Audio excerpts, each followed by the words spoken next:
chart, as you can see, we are going to talk about past perfect simple. Okay.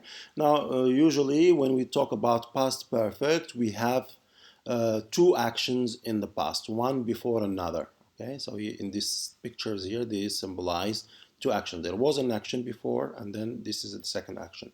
Therefore, there wasn't first action, second action. Okay.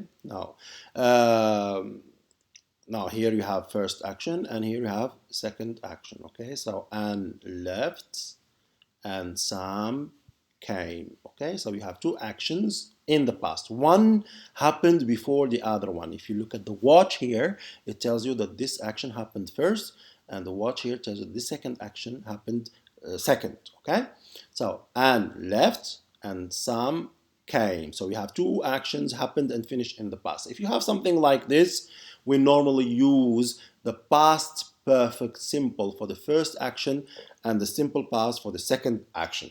So same, Sam came at 10 o'clock and left at 9:30. In other words, Anne had already left when Sam came. So the first action we use past perfect simple. Had left. We have the auxiliary have in the past followed by the past participle of the main verb. So Anne had already left when Sam came. The second action we simply use past simple. So the past perfect expresses an activity that was complete before another activity or time in the past, right? And for the past perfect, we can have some adverbs that we use with it many times. Like here you have example, by the time Sam came and had already left. We can also use other adverbs like here you have Sam had left before Anne came. Sam left before Anne came. Okay.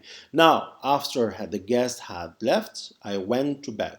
After the guest left, I went to bed. Now, you notice here that when we use before or when we use after, you can use past perfect simple for the first action and past simple for the second action.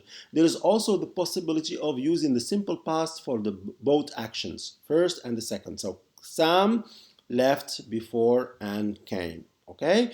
The same thing for after. You can use past perfect simple for the first action and simple past for the second action.